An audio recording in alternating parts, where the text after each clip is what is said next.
I think faith is important because it gives you a sense of purpose, a sense of hope. Because faith is really belief in what you cannot see. And if we don't have faith in God, I don't know how any of us can get through the challenges of life. I don't care who we are and how strong our belief or faith is. We're always going to have challenges in this world. And if we don't have some guiding principle, we're going to be lost. And if we don't have a sense of hope that God will get us through the difficult times, I just feel sorry for people who don't have that.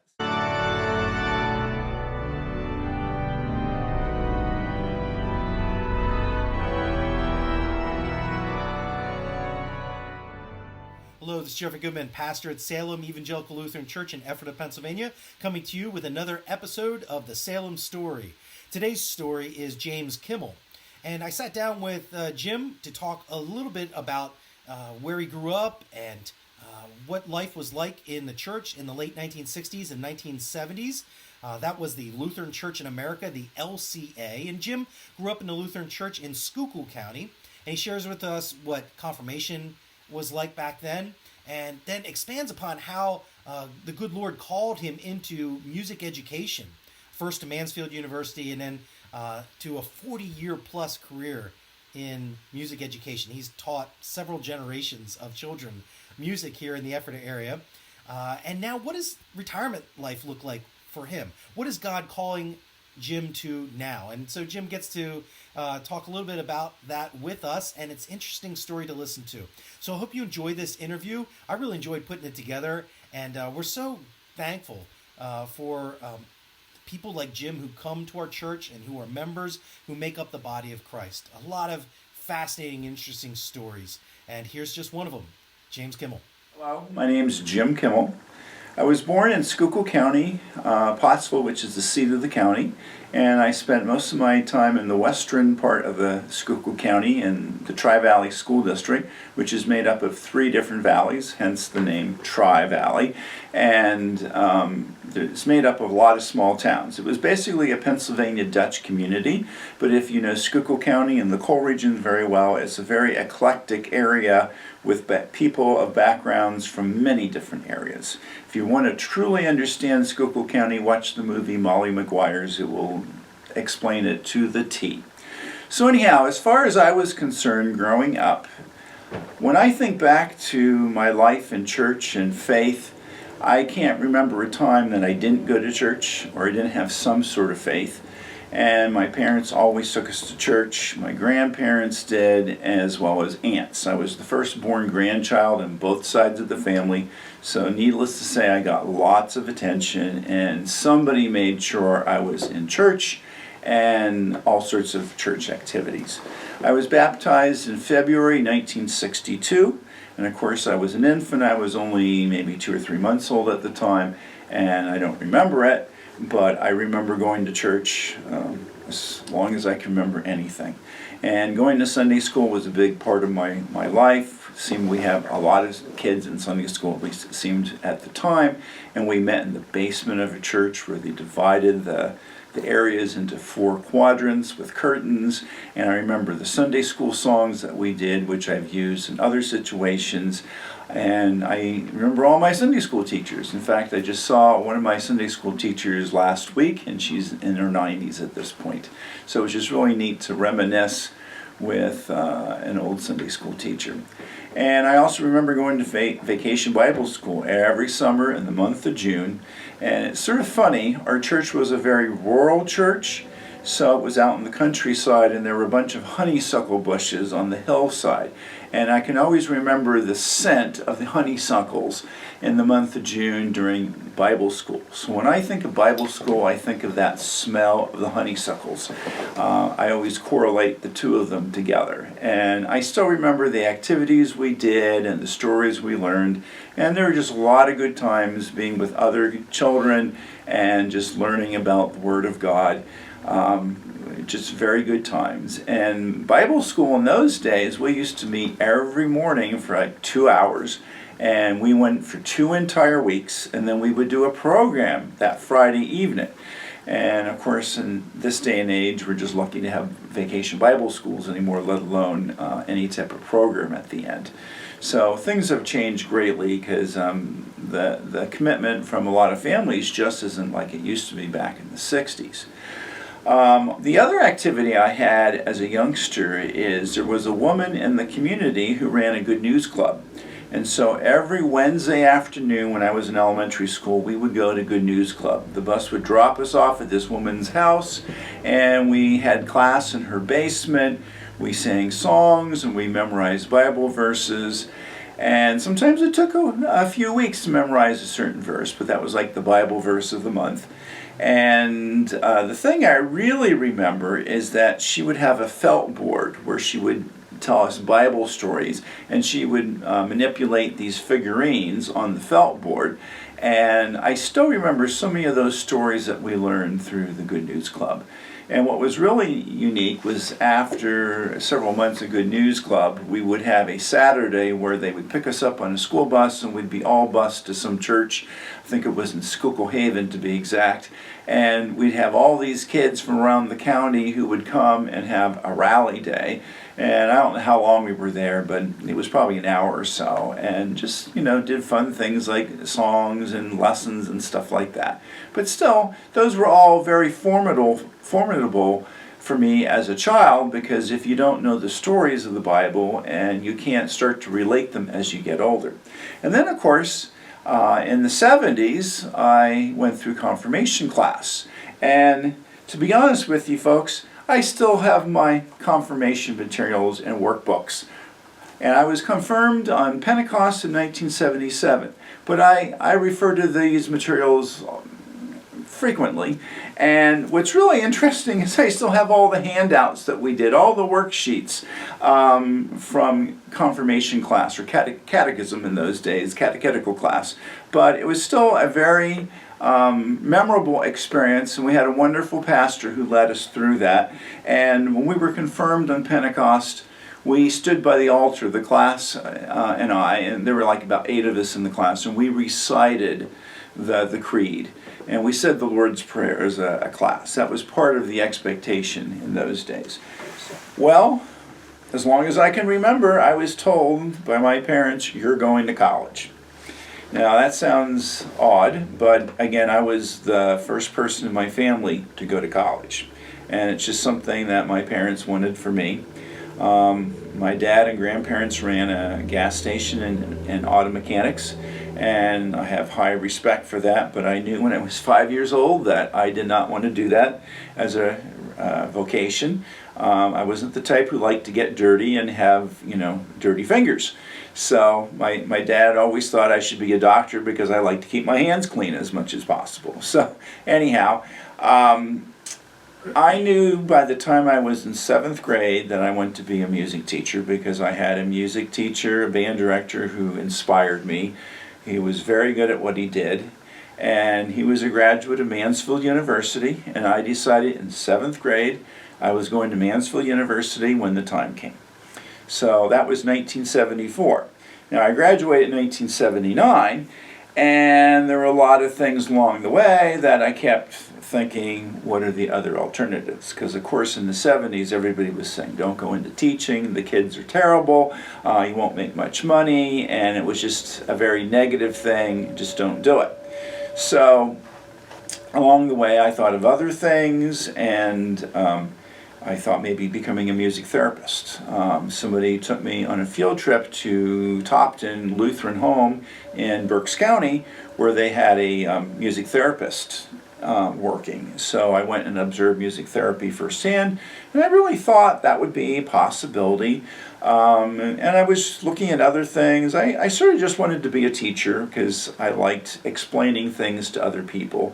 Even when I was in 7th grade, I would become the kingpin of the study group, and we'd have weekly spelling tests, vocabulary tests, and this and that. And so in study halls, I ended up being the extra teacher, so to speak, and no matter what it was, I just enjoyed teaching that. So along the way, I kept thinking, I might want to be a math teacher, something like that. That might be fun too. But when it was all said and done, it all came back to being a music teacher.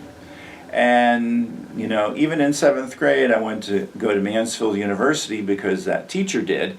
But I also looked at all the other possibilities like IUP and Westchester and several other schools. But when I went and auditioned and interviewed at all the schools, it all came back to my first gut experience. And of course, then I went to Mansfield, and I've had a long history with that university, even to this day. Well, as far as my church attendance was concerned, I probably attended church the least during my college years. Because when I was living on campus in a dorm, going to one of the local churches wasn't really convenient. And it was easier to sleep in on a Sunday morning or to do studying. And it wasn't until I got invited someplace to either sing in their choir or play my instrument or just be invited to do something did I actually attend some of the churches. So it did happen occasionally during my 4 years there, but the interesting thing was that was probably my 4 years of my lowest attendance. Now, as far as faith was concerned, it wasn't really challenged in my college years. I think it was respected. I mean, when we have faith, we behave or act in a certain way. And that doesn't mean we have to follow and do what everybody else in the crowd is doing. And if people know that you have a sense of values and are not going to be easily strayed by certain opinions, people tend to pick up on that very quickly, no matter what their background is.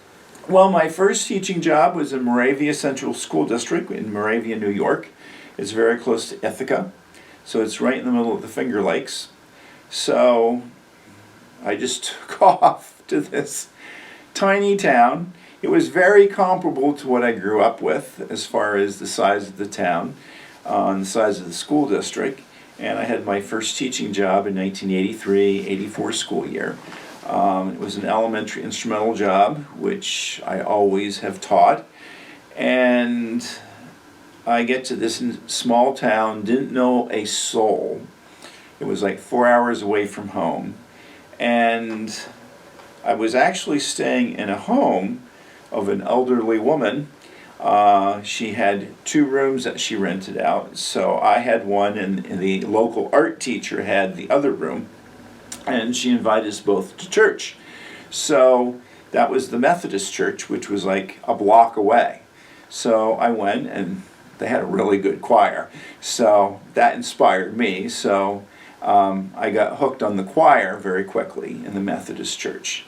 Interesting enough, the Congregational church was the other direction, 1 block away, and they wanted me to be their organist at the Congregational church. So I was welcome to go and practice there, and I played there a few times, but it was sort of interesting because I had the 2 congregations sort of fighting for my attention.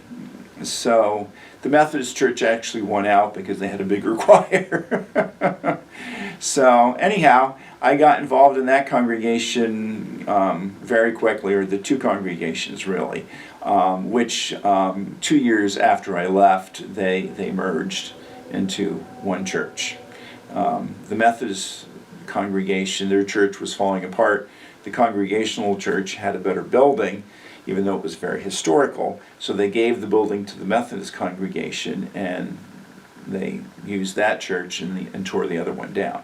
So it was sort of interesting how that worked. And then in 1984, I came to Ephrata, and I've been in Ephrata since 1984, so that's 40 years worth. And it's been the longest place I've lived anywhere, so I guess I can call this home at this point.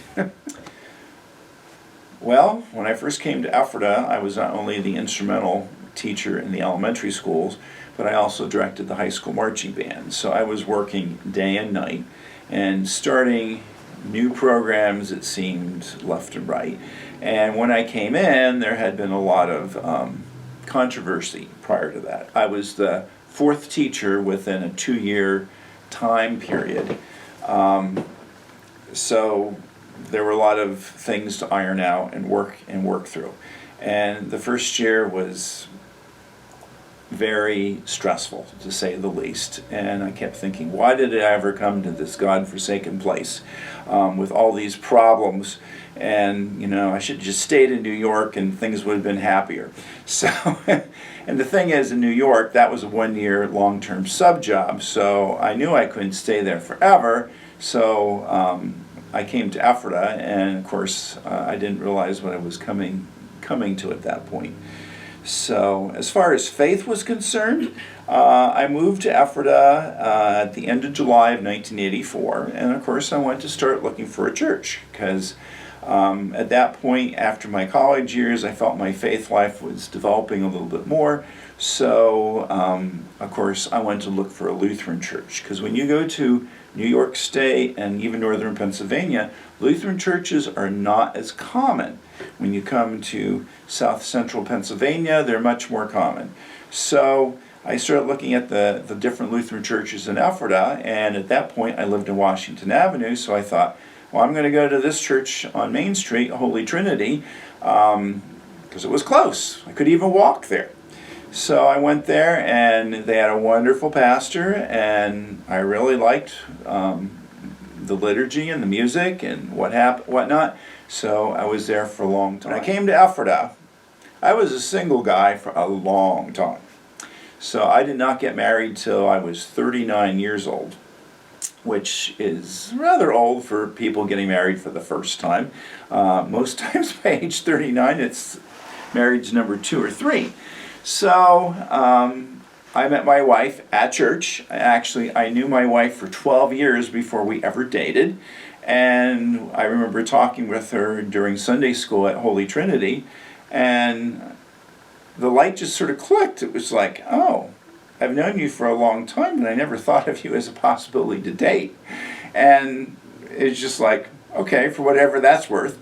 And we used to have a Christmas program where we had different musicians of the church come together and do like a recital, usually the Sunday before Christmas.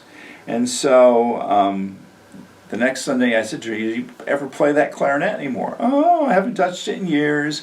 And so the next thing I know, she's getting her clarinet out, and she's bringing me the piano music so that I can accompany her. So we get together at the church one Saturday, and we're playing through stuff and just having a wonderful time. And I think that was history after that. So then it just gave us more reason to talk, more commonalities. So then we got married in the year 2000, and it was at Holy Trinity, and wonderful event as far as I was concerned. And then our children came along in 2003 and 2004. So we've had a full household ever since. First of all, I just want to share my favorite Bible verse, which is Philippians 4:13. I can do all things through Christ who strengthens me. And that verse has always been extremely meaningful for me. It seems I've gotten myself in several situations where I start thinking, oh my gosh, why did I agree to do this? And why am I doing whatever? And it's just like, okay, I can do this. I just need the affirmation and the confidence to do it right. A friend of mine actually pointed me to this Bible verse back in the 80s, I think 1987 to be exact. I was doing graduate work at Westchester University, and I decided I was going to do a piano recital as part of the graduate degree requirements. And of course I was practicing up a storm, and you had to do the whole program memorize and this and that, and I had some very critical professors. And I kept thinking, oh my gosh, why am I putting myself through this stress? Why didn't I just take the easy way out? And I was going to play a jury, which is like an audition, your final exam for how well you learned your lessons on the piano. And I was ready to play for all these faculty and professors. And of course I was so uptight and worried, and the friend said, just recite this Bible verse over and over again on the way to Westchester, you will be fine. Of course, I went to it as prepared as I could be through lots of practicing and preparation. You know, it's one thing to put faith in God and say, help me do this, but if you don't try to help yourself, just the faith alone is just not going to get you through. But if you did everything in your power, having the confidence at that point is going to carry you through. And I always found that Bible verse very affirming when it comes back to mind in so many situations. The next chapter is being defined, and I'm not sure where it's going. And I have to remind myself, and I think it's true for many people to keep in mind, is that sometimes we have to follow where God leads us. We can't determine everything what we're going to do. I've been branching out since I retired to try different things, and I have to be careful I don't branch too far. I enjoy directing the choir here at Salem very much. I also started playing in a band in Reading. It's called the Ringgold Band. It's a very good community band, but that's every Monday night commitment and a couple concerts throughout the year. And I'm enjoying it very much, but it also keeps me involved in my trombone. And as many of you know, I started directing the Ephrata Community Band, and that's been an undertaking too. And I've enjoyed it very much. It's certainly a growth opportunity. And again, when I realized what I got myself in for with that community band, I kept reciting that Philippians 4:13. It's like, okay, we will make this happen, we will get through this, but it's certainly by the help of God that we got anywhere on it. So as far as what the next chapter is, a year from now it could be totally different. So I'm just trying to keep myself involved in doing things that I really enjoy doing. And I try to play the piano every day. I try to play the trombone a couple times a week. I try to swim every day at the rec center and just do things for fun. And then to keep myself really busy, I substitute in the schools for at least 2 days a week, and keeps me busy. James Kimmel, thank you so much for your time. You're welcome.